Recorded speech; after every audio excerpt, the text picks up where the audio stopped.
Hello, English winners. Today on English Win, we're going to talk about idioms and what a literal meaning of a phrase is versus a figurative meaning.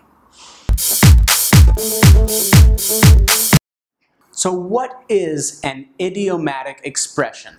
Well, an idiom is a simple phrase which sounds like the meaning is about one thing, but there is what's called a figurative meaning where they're talking about something else that relates to your current situation. Let me give you an example. One day I was teaching a class and there was this guy. He looked about 28 years old. And I asked him if he played any sports. And you know what he told me? He said, "No, I don't. I'm no spring chicken, you know." Now that would be confusing to a lot of new English speakers. Obviously, this man is not a chicken, and he was telling me this in the summertime. What does spring chicken have to do with whether or not he plays any sports? Well, I found this quote to be very funny, and I laughed at him. Because spring chicken is an idiom used to describe people who have gotten too old and their body has deteriorated or gotten too weak to play sports. Maybe they can't stretch as far, maybe they're not as strong. For whatever reason, they cannot play sports very well anymore, and they would prefer to not play sports so that they can avoid getting injured. Now, this was a 28-year-old male. Look, I later found out he was 40, but I thought he was very young, almost out of college. And so when he said, "No, I'm no spring chicken, you know," I found it very funny because this young man was talking like an old person. So now that you know what an idiom is, let me explain to you the difference between a figurative meaning and a literal meaning. A literal meaning means that the phrase immediately applies to the situation you are in. Here's an example of an idiom that can have a literal meaning. The squeaky wheel gets the grease. Now, maybe you've driven around a shopping cart when you were at the grocery store. Has it ever happened to you that not all four wheels work on the cart as well as they should? You have that one wheel that wobbles a little bit, and every time you turn the cart it goes and it makes that squeaking sound. So how do you make that squeaking sound go away? Usually you spray some anti-squeaking solution, like in America there's one called WD-40, or you can use grease. So that way the wheel can spin without making that annoying sound. Okay? So you give the grease to the squeaky wheel to make the squeaking stop. You don't give it to the other wheels that are working just fine. So that's the literal expression of the squeaky wheel gets the grease. But there's also a figurative meaning. The phrase, "the squeaky wheel gets the grease," is a symbol for a real-life situation with people. Now, in any situation, a group of people will have to go through something uncomfortable. Maybe a long meeting, maybe it's been a long time since they had their lunch and they want to go on a lunch break. Well, some people, they will suffer and say nothing. So they don't say anything. But then there's that one person that's like, "I'm hungry. I want to go to lunch. Can we go to lunch?" Come on, we've been waiting for 3 hours in this meeting. It's 2:00 p.m. and I want to eat. Can we continue this meeting at a cafe or a restaurant or something? And when they keep making noise, it's like squeaking.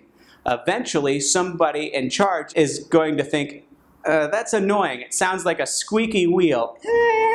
And so they're going to think, you know, maybe it's better we move this meeting to a restaurant or a cafe, or maybe stop the meeting, eat some lunch, and then resume the meeting later. And so that is what a figurative meaning is. The squeaky wheel is the person who brings up an issue or a complaint or expresses a desire.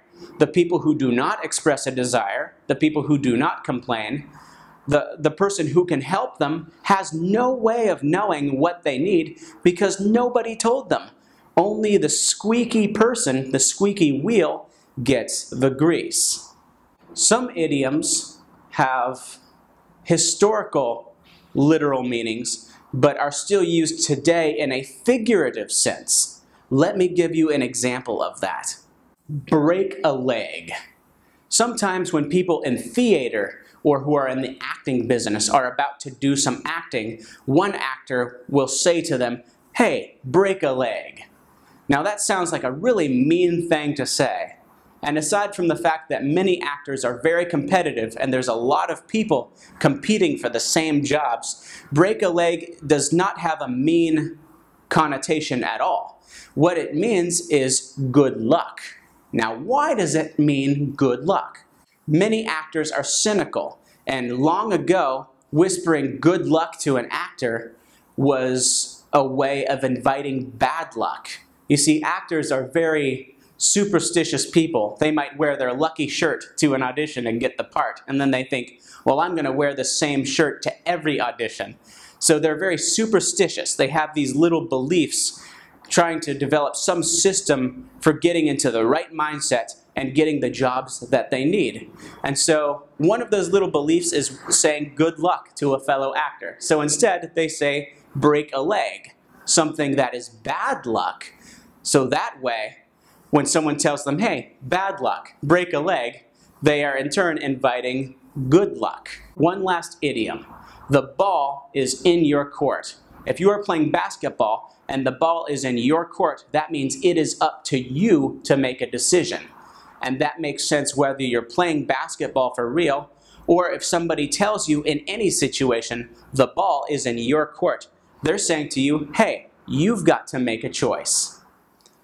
That wraps up our definition of idioms and literal and figurative meanings for idioms.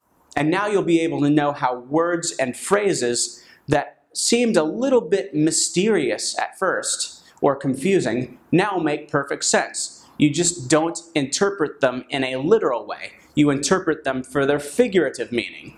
Sometimes it takes a little thought, and other times you understand it immediately if you think of them in those terms. If you like this video, please subscribe down below, and if you have any idioms that you want explained, write down in the comments and I'll do my best to try to answer those questions for you. I might even do that in a future video. Go ahead and like the video, and if you are learning English with any friends or co-workers or fellow students, I invite you to share this video with them so we can all win at English together.